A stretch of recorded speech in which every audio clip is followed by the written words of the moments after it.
And who speaks most in a meeting? Usually the boss. Why? Because he or she is the boss.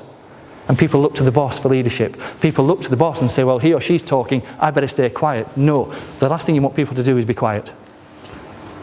But you don't want to be loud with empty noise.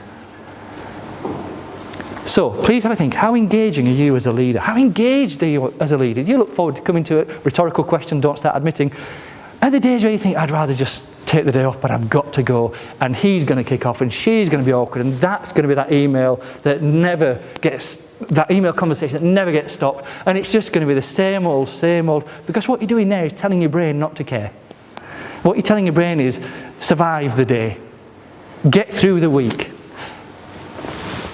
And that's no way for this wonderful, powerful onboard computer to operate. Up to 40,000 thoughts a day, 300 to 600 decisions.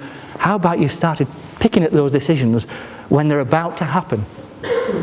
Some people know when they're about to get annoyed. Some people know when they're about to be really, really angry. And it's because they spot it in advance, just a moment or two beforehand. It gives them that moment to not just take a deep breath, because we can still take a deep breath and be really peed off, can't we? We can all count to 10 and go, 1, 2, 3, 4, right, here you go.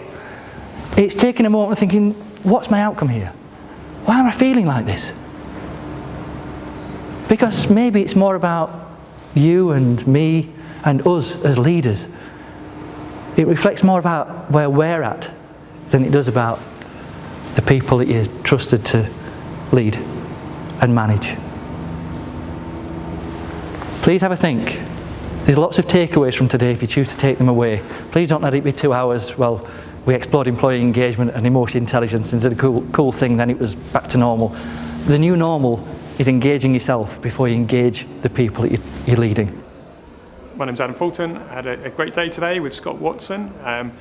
Really enjoyed seeing my staff so engaged in the session he ran, particularly around their self-awareness. I think that's a key thing for managers, and actually I could see them today, light bulb moments for them that actually they really need to think about themselves. So that was really the key thing for me, that they go away and actually think about that, and I can see them already jotting down stuff about what they're going to do. So a really lively session as well, really fun, and as I say, really made them think. How are you going to engage with your people to communicate that you're there to lead them, and also you're there to help them enjoy their work rather than get through the day? You're there to enable them rather than disable them. Ever had a day where you've taken on too many projects, you know you can't do them, but you do it anyway because it's unkind to say no? Why do you do it? Because your brain is not necessarily seeking approval, but it might be thinking, I don't want to let anyone down. I'm sure he, she or they would do the same for me. And the law of reciprocity, give and take, win-win, can be a pain in the neck, and it can hurt you personally, professionally, and as an organisation if you keep saying yes when it needs to be a no, or at least a no, not yet, until we've discussed these other things that need to be explored.